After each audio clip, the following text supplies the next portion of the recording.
We read from Matthew chapter 11, verse 28. और मत्ती 11 उसके 28 अध्याय से इस प्रकार हम पढ़ते 28 वचन में इस प्रकार हम पढ़ते हैं। Jesus said, "Come to me, all you who are weary and heavy laden, and I will give you rest." और यीशु मसीह सबसे कहता है, इस सब परिश्रम करने वाले बोझ से दबे हुए लोगों मेरे पास आओ और मैं तुम्हें विश्राम दूंगा। And we can be in that state. और हम भी उस हालात में हो सकते हैं We can be weary and heavy laden. और हम बोझ से दबे हुए परिश्रम करने वाले हो सकते हैं। And maybe we are weary and heavy laden trying to live the Christian life. और हो सकता है एक मसीही जीवन जीने की कोशिश करते करते हम बहुत ही ज़्यादा दबाव से और बोझ से हम पूरी तरह से दब चुके हैं।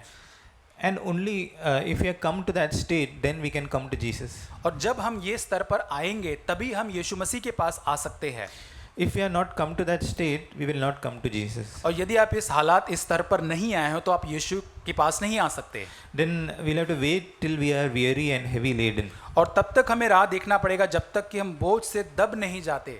That means I'm quite satisfied with my life, and I don't see the need for coming to Jesus.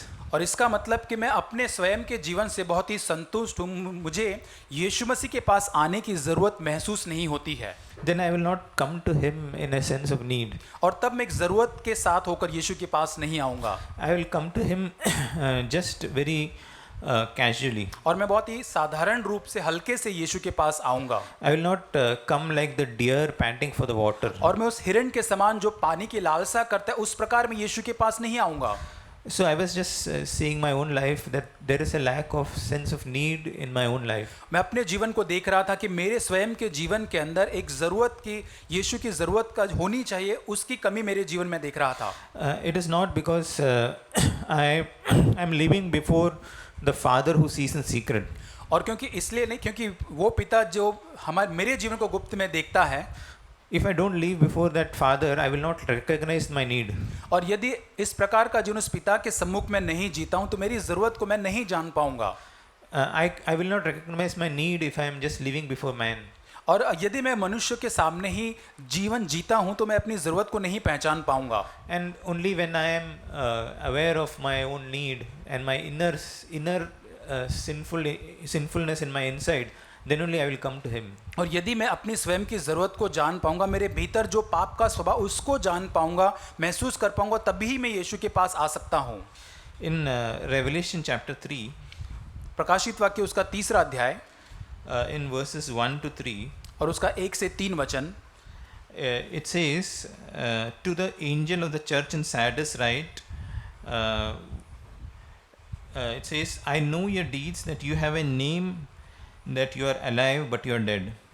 और प्रकाशित वाक्य 3 अध्याय वचन 1, सरदीस की कलीसिया के स्वर्गदूत को लिख, जिसके पास परमेश्वर की 7 आत्मा और 7 तारे, ये कहता है कि मैं तेरे कामों को जानता हूँ कि तू जीवित तो कहलाता है पर है मरा हुआ। So I was just thinking, am I in that state? और मैं सोच रहा था इस बारे में कि क्या मैं इस हालात में जो यहाँ लिखा है उस अवस्था में मैं हूँ। Am I having a name that I'm alive but I don't have that life inside? और क्या मेरे पास एक जीवित होने का केवल नाम है लेकिन मेरे भीतर कोई जीवन ही नहीं है। And if I'm in that state, I need to come to him. और यदि ऐसी अवस्था आज मेरी है तो मुझे यीशु के पास आना है। I've seen that in my life, that there is some gap in my private life and in the way I live in the church. और मैंने मेरे जीवन के अंदर एक अंतर को देखा कि मेरे निजी जीवन के अंदर जो मैं जीवन जीता हूँ उसके साथ और मैं कलीसिया के अंदर सार्वजनिक रूप से जो जीवन जीता हूँ उसमें एक अंतर मैं देखता हूँ। And that is what is exactly mentioned here, that you have a name in the church that you are alive. और यही यहाँ पर लिखा हुआ है कि कलीसिया के अंदर तुम्हारा एक नाम है कि तुम तो एक जीवित मसीह हो। But in your home and in the place of work, you are not living the same life. लेकिन आपके घर में आपके काम की जगह पर आप वैसा ही जीवन नहीं जीते हो। You just have a name, but you are not having that life inside. और आपके पास केवल नाम ही है लेकिन आपके भीतर वो जीवन नहीं है। And then it says in verse 2, wake up and strengthen the things that remain. और दूसरे वचन में लिखता है कि जागरूक हो जा और उन वस्तुओं को जो बाकी रह गई है उन्हें दृढ़ कर, which were about to die. और जो मिटने को है। That means there are some things in my life which are towards death. क्योंकि मेरे जीवन के अंदर ऐसी कुछ चीजें हैं जो मृत्यु के पास में हैं। That means I am that initially that was full of joy and full of life and full of love, but now it has come it's going down. There is some death coming in. और मेरे आरंभ के शुरुआती दिनों के अंदर वो सारी चीज़ें बहुत ही आनंद के साथ उत्साह से भरी हुई होती थी, लेकिन अब समय होने के बाद वो बातें मृत्यु या मिटने की कगार पर आ गई है. And that is why it says, wake up and strengthen the things that remain. और यहाँ पर इसलिए लिखा है कि जागरूक हो जाओ, जो मिटने वाली बातें उन्हें तुम दृढ़ करो या बलवंत करो. So there were things which were there in my life which were living, and which the relationship with God and the love for God and my desire to live a holy life, has it gone down? और मेरे जीवन के अंदर यीशु मसीह के लिए जो प्रेम है, यीशु मसीह के लिए जो मेरा प्रेम है, जो क्या वो कम हो चुका है? Then it says, remember what you have received and heard. और इसलिए स्मरण कर जो तूने सुना है. That means we have heard lot of word of God. इसके लिए हमने बहुत सारे वचनों को सुना है. That word of God is not just to remember it on Sunday mornings. और ये परमेश्वर का वचन केवल रविवार को सुबह सुनने के लिए, याद करने के लिए नहीं है. It is to keep. It says, remember the things you have heard and keep it. और यहाँ पे लिखा है कि उस शिक्षा को जो तूने सुना है उसके अंदर तू बना रहे And repent. और मन फिरा. So that is what I am doing. I want to continue doing in my life. और यही मेरे जीवन के अंदर मैं निरंतर करना चाहता हूँ. Till I come to a place where I'm so that my inner life and my external life, there is no difference. और तब मैं ऐसे स्तर पर जहाँ पर आ जाऊँ जहाँ पर मेरे भीतरी जीवन में और बाहरी जीवन के अंदर कोई अंतर न रहे. See, this elder could not recognize his fall. और यहाँ पर जो प्राचीन है, जो अपने पीछे हटने या गिरने की हालात को नहीं पहचान पाया. He did not understand that he had a name, he was alive. और यहाँ पर वो नहीं समझ पा रहा था कि उसके पास जीवित होने का नाम तो है, But he was dead. लेकिन वो मरा हुआ है. So that is what I need to recognize immediately. और यही मुझे तुरंत ही मुझे समझने की या जानने की जरूरत है. I should not live in a fantasy world just because people appreciate you. और इसलिए कि लोग मुझे तारीफ करते, मेरी सराहना करते, मुझे एक ख्यालों वाले जीवन के अंदर संसार में नहीं जीना है. I should be able to hear God's voice saying that you are slipping there. और मुझे परमेश्वर के आवाज को सुनना है कि तू वहां पर फिसल रहा है. You are not as uncompromising as you should be. और जैसे तुझको होना चाहिए, बिना समझौता करने वाला, वैसा तू नहीं है. You are allowing some compromise in your life. और तेरे जीवन के अंदर कुछ ना कुछ चीजों के द्वारा तू समझौता कर रहा है. And you are not able to hear my voice clearly. और तू मेरी आवाज को बहुत ही साफ रीति से नहीं सुन रहा है. See, in Matthew 23, मत्ती 23 अध्याय in verse 3, तीसरा वचन.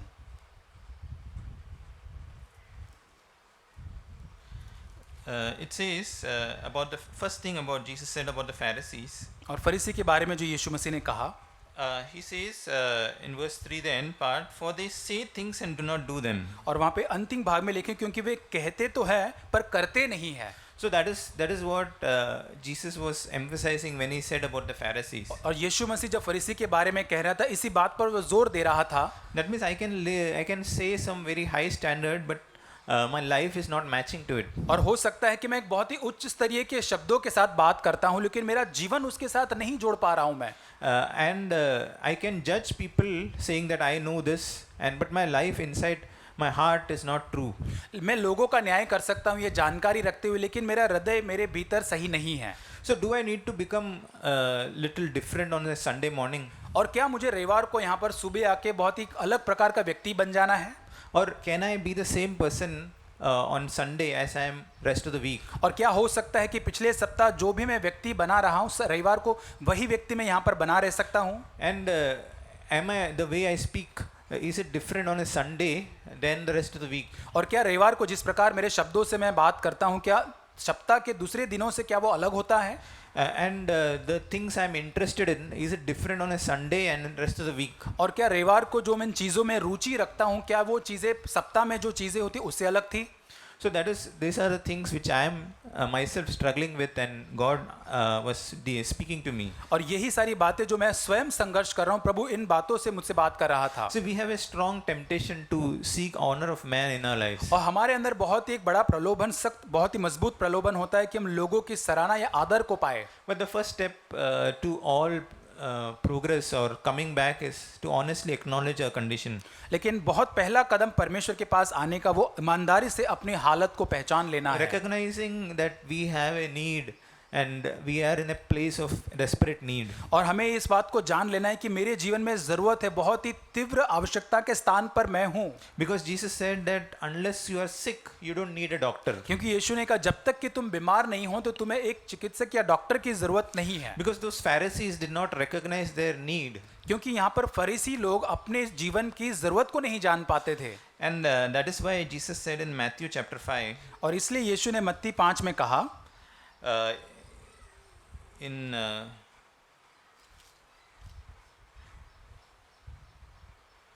Matthew 5, verse 20, उसका 20 वचन, For I say to you that unless your righteousness surpasses that of the scribes and Pharisees, you will not enter the kingdom of heaven. क्योंकि मैं तुमसे कहता हूं कि यदि तुम्हारी धार्मिकता शास्त्री और फरीसियों की धार्मिकता से बढ़कर न हो तो तुम स्वर्ग के राज्य में कभी प्रवेश करने न पाओगे। So this is something which has to be there in my heart all the time. और ये ऐसी बात है जो निरंतर मेरे हृदय में होनी चाहिए। Is my righteousness more than the righteousness of the scribes and Pharisees? और क्या मेरी धार्मिकता शास्त्री और फरीसियों से अधिक बढ़कर है?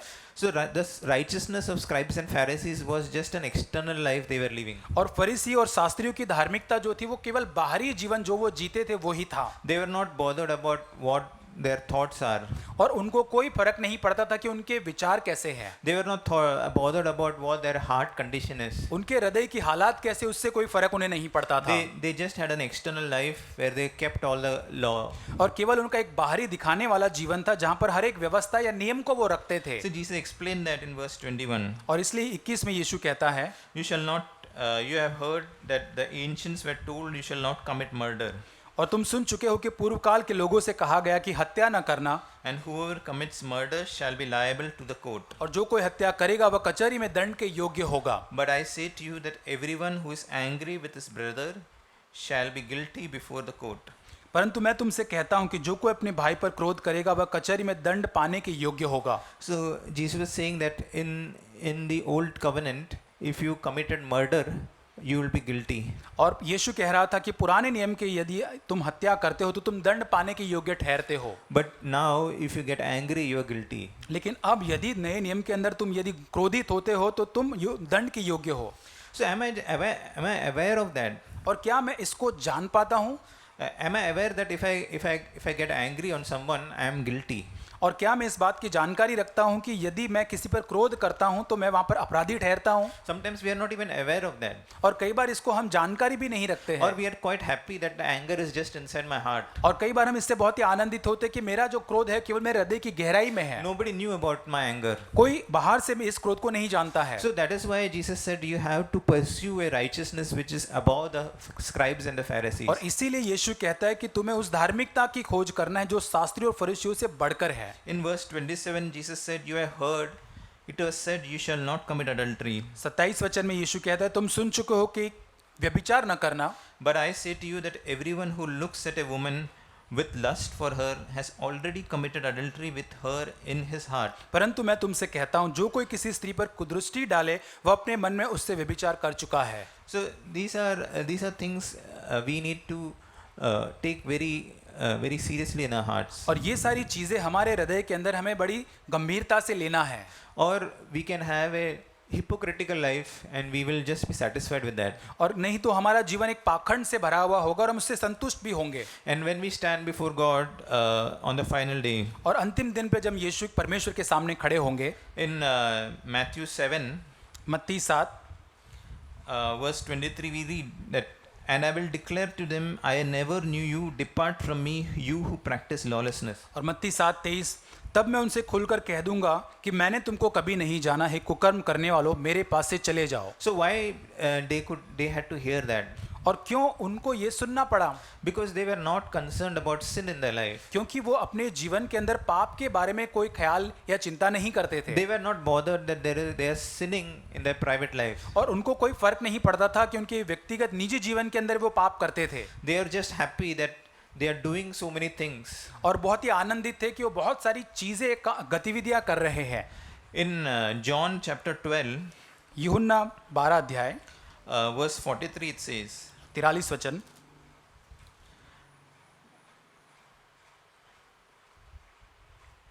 for they loved the approval of men rather than the approval of God. क्योंकि मनुष्य की प्रशंसा उनको परमेश्वर की प्रशंसा से अधिक प्रिय लगती थी। So that is what can happen, that I love the approval of men. और यहाँ पर वही हो सकता है कि हम लोगों की प्रशंसा या उनकी पुष्टि करना हमको बहुत ज्यादा पसंद I आएगा। don't seek for the approval of God. मैं परमेश्वर की सहमति को नहीं खोजता।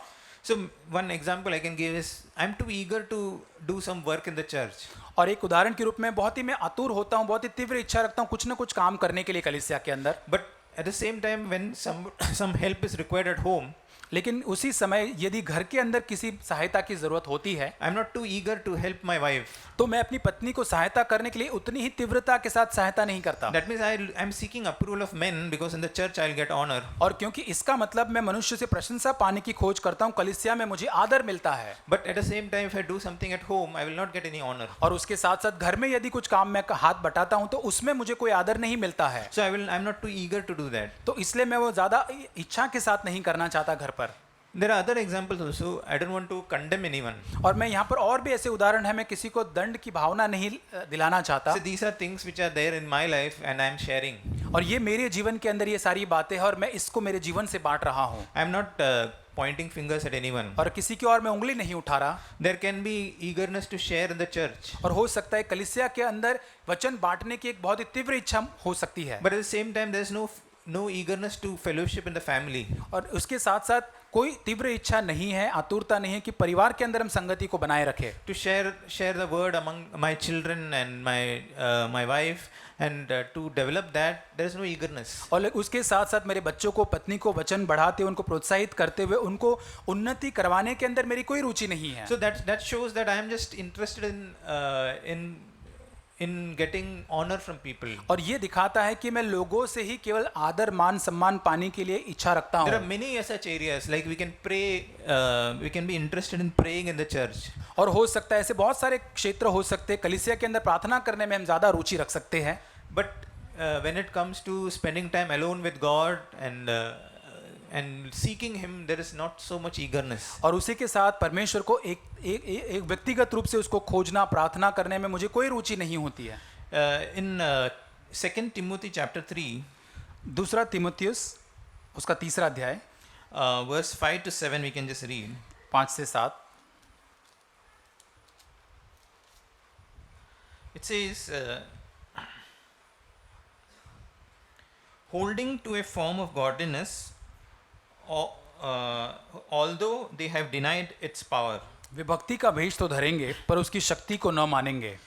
So that form of godliness is something which I wear on a Sunday morning. और ये भक्ति का भेष धारण केवल मैं रविवार को सुबह करता हूँ। It's like a uniform I carry on Sundays. और एक ऐसा यूनिफॉर्म वो होता है, केवल मैं रविवार को उसको पहनता हूँ। So after I go back from church, I remove that uniform and I hang it. और रविवार को घर पे जाने के बाद वो गॉडली ये भक्ति का भेष का जो यूनिफॉर्म है उसको निकाल कर मैं टांग देता हूँ। And I wear my natural uniform again. और उसके बाद मेरा स्वाभाविक यूनिफॉर्म जो होता है उसको मैं पहन लेता हूँ। That is what it's spoken here, that they have denied the power. और यही यहाँ पे लिखा गया है कि उसकी शक्ति का इनकार उन्होंने किया। They just interested in being called godly in church. और केवल उनकी रुचि इसी में थी कि कलीसिया के अंदर उनको बहुत ही भक्तिमय लोग कहा जाए। But they are not interested in that power working inside them, freeing them from sin inside. लेकिन वो सामर्थ जो उनको भीतर कार्य करके पाप से छुटकारा दे सकता है उसमें उनकी कोई रुचि नहीं थी। And they have a tendency to hide their sins by religious colors. और यहाँ पर उनके अंदर ऐसी मनसा थी कि एक बहुत ही धार्मिक कलर्स के द्वारा, रंगों के द्वारा अपने निजी पापों को छुपाने की ऐसी उनके अंदर थी। So it says in verse 6, for among them are those who enter into household and captivate weak women, weighed down with sin, led on by various impulses. और इन्हीं में से वे लोग हैं जो घरों में दबे पांव घुसाते हैं और उन दुर्बल स्त्रियों को वश में कर लेते हैं जो पाप से दबी हर प्रकार की अभिलाषा के वश में है। So they are going into household in the form of godliness, saying that I am having fellowship. और यहाँ पर वो अन्य लोगों के साथ संगति करने के लिए घर में जाते इस मनसा के साथ कि मेरे पास भक्ति का भेष है। But in that cover of godliness, they are going into houses and they are captivating women and they're spreading sin there. और यहाँ पर उस भक्ति का वेश धारण कर रहे हैं, लेकिन वहाँ पर जाकर वो निर्बल स्त्रियों को है उनको वश में कर रहे हैं। So that is what we need to see what our intention is when we do anything. और यही हमको जांचना है कि हमारे इरादे, हमारे उद्देश्य क्या होते जब हम कुछ करते हैं। And when the way we live, there is lot of sin if we are walking in the light. और यदि हम उस ज्योति में चलते तो बहुत सारे पापों को देख पाएंगे। If I am not walking in the light, I will not recognize many things in my life. और यदि मैं उस ज्योति में नहीं चलता हूँ तो बहुत सारे पापों को मेरे जीवन में नहीं जान पाऊंगा। See, now we have a lot of things on the internet. बहुत सारी चीज़ें इंटरनेट पर उपलब्ध है। And that is what I was judging, that there are so many jokes and so many things which I can just watch. और बहुत सारी चीज़ें हैं जो इंटरनेट पे जोक है, वीडियो है जिसको मैं देख सकता हूँ।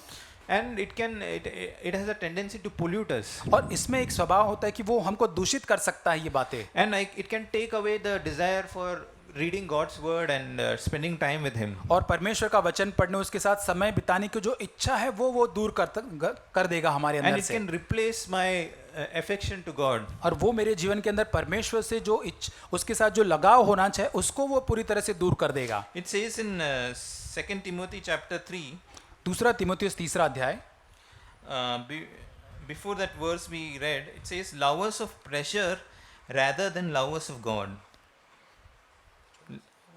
3 verse 4 last और वहाँ लिखा है कि परमेश्वर के नहीं लेकिन स्वयं के सुख विलास के चाहने वाले वे होंगे। I can become a lover of pleasure. और यहाँ पे सुख विलास या आनंद को चाहने वाला व्यक्ति मैं बन सकता हूँ। I can just seek after entertainment and relaxation all the time. और हमेशा सुख विलास, आनंद या मनोरंजन की खोज मैं हमेशा करते रहूंगा। But there is lot of sin in sometimes which comes through that. और उसके द्वारा कई बार बहुत पाप है जो उसमें से हमें प्रवेश करता है। In Ephesians chapter 5, इफिसियों की पत्री 5वां अध्याय verse 4, वचन 4, it says, for this you know with certainty that no immoral or impure person or covetous man who is an idolater has an inheritance in the kingdom of Christ and God. और न निर्लज्जता न मूर्खता की बातचीत की न उपवास किया, क्योंकि ये बातें शोभा नहीं देती वरन धन्यवाद ही सुना जाए। Sorry, verse 4 says, there must be no filthiness and silly talk or coarse jesting.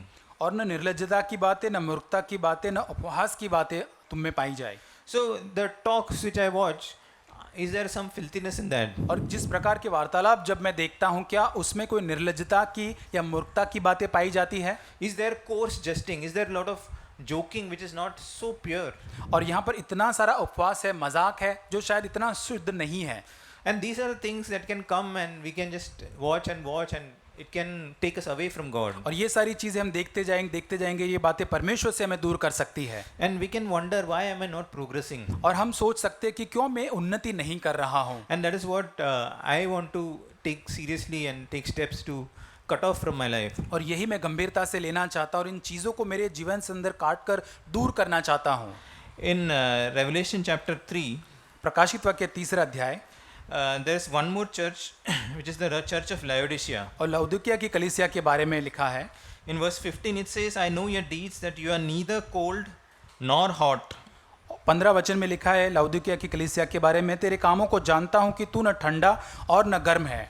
In verse 16 it says, because you are lukewarm and neither cold nor hot, I will spit you out of my mouth. और इसलिए कि तू गुनगुना है, न ठंडा न गर्म है, मैं तुझे अपने मुंह से उगलने पर हूँ। So this church or this elder was in a lukewarm state. और यहाँ पर ये जो कलीसिया है, जो प्राचीन जो है, वो गुनगुनेपन की अवस्था के अंदर है। And why he was lukewarm? और क्यों ये गुनगुना है? Because there are a lot of things which we consider is not so serious. और क्योंकि बहुत सारी ऐसी चीजें जिसको हम ये कह के जानते हैं कि वो गंभीर नहीं है। Everybody in the world does it. संसार में हर कोई व्यक्ति ये तो करता है। This is just entertainment. There's nothing wrong with it. और ये तो मनोरंजन की बात है, इसमें कोई बुरी बात या गलत बात नहीं So है। I spend my time just doing it. और मैं अपना समय बर्बाद करता हूँ इन सारी चीजों के पीछे करते हुए। And then it says that I become neither cold nor hot. और उसके बाद जैसे यहाँ लिखा है कि न वो ठंडा है न गर्म है। That means I am not on fire for God. इसका मतलब मैं परमेश्वर के लिए उस आग से ज्वलित नहीं हूँ। I am not filled with the love of God. परमेश्वर के प्रेम से भरा हुआ मैं नहीं हूँ। I am not serious about dealing with small sins in my heart. मेरे हृदय के अंदर छोटे से छोटे पापों को व्यवहार करने के लिए भी मैं गंभीर नहीं हूँ। I'm just satisfied with my Christian life. मैं अपने मसीह जीवन से केवल संतुष्ट हूँ। And God wants them that I will spit you out of my mouth. और ये परमेश्वर कहता है कि मैं अपने मुंह से तुझे थूकने या उगलने पर हूँ। He is not okay that I am not falling into very big sins. और इससे प्रभु ठीक इसको सम्मति नहीं देता कि मैं बहुत बड़े पापों में तो नहीं गिर रहा। God says either you become cold.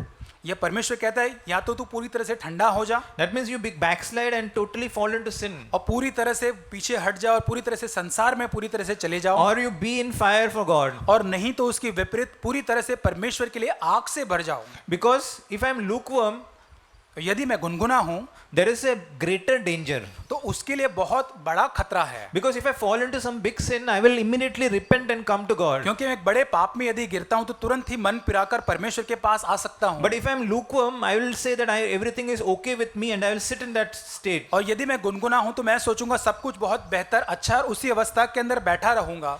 In verse, that is what is happening in that church. और यही उस कलीसिया के अंदर हो रहा In था। verse 17 he says, because you say I am rich and I have become wealthy and I have need of nothing, but you do not know that you are wretched and miserable and poor and blind and naked. और 17 वचन में कहता है तू जो कहता है मैं धनी हूँ और धनवान हो गया और मुझे किसी वस्तु की घटी नहीं, और यह नहीं जानता कि तू अभागा तुच्छ कंगाल अंधा और नंगा है। So they were thinking that they were very rich and they had everything and they were wealthy and God is so happy with them. और ये लोग सोच रहे थे कि बहुत ही धनवान है, सारी चीजें उनके पास है और परमेश्वर उनसे बहुत ही संतुष्ट या प्रसन्न है। But the real state of their heart was they were miserable and poor and naked and blind. लेकिन उनकी सही वास्तविक अवस्था तो ये थी कि बहुत ही अभागे तुच्छ कंगाल अंधे और नंगे वे थे। And then verse 19 it says, those whom I love I repent and discipline. और 19 वचन में Reprove and discipline. और 19 वचन में कहता है कि जिनसे मैं प्रेम रखता हूं उन सबको उल्हाना और ताड़ना भी देता हूं। Therefore be zealous and repent. इसलिए उत्साही हो जाओ और मन फिराओ। That means there should not be any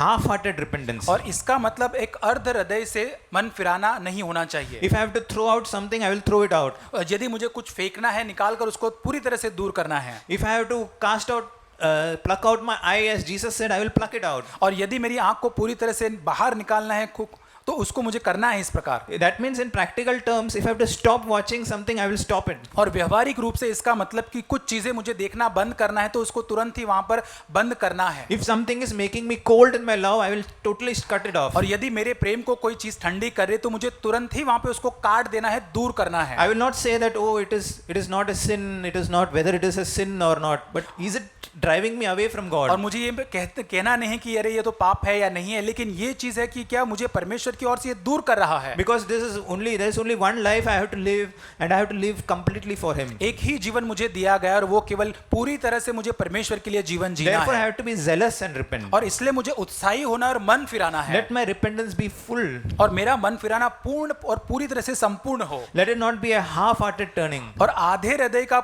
घूमना या फिरना न हो। That means I just want to do the minimum possible to go into heaven. और इसका मतलब ये नहीं कि कम से कम कुछ ना कुछ करके मैं स्वर्ग के अंदर पहुंच जाऊं। That ऐसा is not my aim. और ये मेरा उद्देश्य नहीं I है। want to love Him completely. और मैं उसे संपूर्ण रीति से प्रेम करना चाहता हूं। And then in verse 20 it says, 20 वचन में, behold, I stand at the door and knock. देखो मैं द्वार पर खड़ा हूं, खटखटाता हूं। If anyone hears my voice and opens the door, I will come into him and will dine with him. और यदि कोई मेरा शब्द सुनकर द्वार खोलेगा उसके पास भीतर आकर उनके साथ भोजन करूंगा And he with me. और वो मेरे साथ। So Jesus is inviting us not to give us a big burden. यीशु मसीह हमें आमंत्रित करता है, एक बहुत बड़ा एक बोझ हमें देना नहीं चाहता वो। Jesus says, all who are heavy laden and burdened, यीशु मसीह कहता है तुम सारे जो बोझ से जुए से दबे हुए हो, just open the area of your heart where you have hidden it from Him. और जहां पर परमेश्वर से उन बातों को आपने छिपा के रखी है उन क्षेत्रों को केवल आपको खोल देना है। And acknowledge your sin. आपको अपने पाप को मान लेना है And hear His voice and let Him in that area. और उसकी आवाज को सुनकर उस क्षेत्र में उसको आने की अनुमति देना है। Live your life and give your life in His hands in that area. और उस क्षेत्र के अंदर अपने जीवन को परमेश्वर के हाथों में सौंप देना है। And I will come in and have dinner with you. और मैं भीतर आकर तुम्हारे साथ भोजन करूंगा। Jesus is not coming to have a great give you a great burden. और यीशु मसीह इसलिए नहीं आना चाहता कि बहुत सारे दबाव से आपको भर दे, He is coming to have a celebration and a dinner with us. और वो इसलिए आना चाहता है कि आपके साथ भोजन करे, एक उत्साह को करे, They are having a joyful fellowship with us. और आपके साथ एक आनंद के साथ एक संगति को मनाए वो। Many times Satan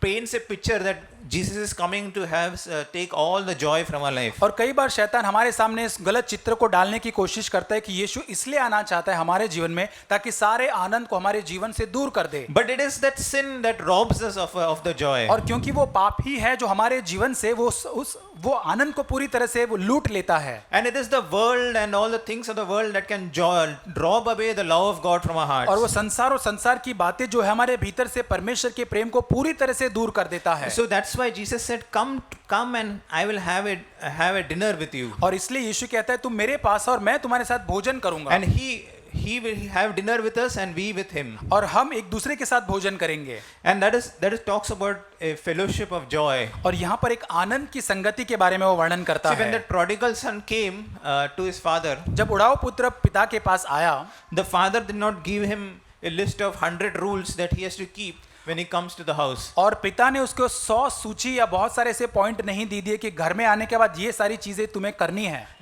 The father just wanted a celebration that his son has come. और पिता तो केवल वहां पर आनंद उत्सव मनाना चाहता था कि उसका बेटा वहां पर आ चुका है। Come, let us celebrate and let us cut the fattest calf. और यहाँ पर आइए हम उत्सव और आनंद को मनाएं, यहाँ पे जो सबसे उत्तम बछड़ा उसको हम काटे। Let us have joy because my son has come. और क्योंकि मेरा बेटा आया है, आइए हम आनंद उत्सव मनाएं। And that is what God wants to invite us to. और यही इसीलिए परमेश्वर हमको आमंत्रित करता है।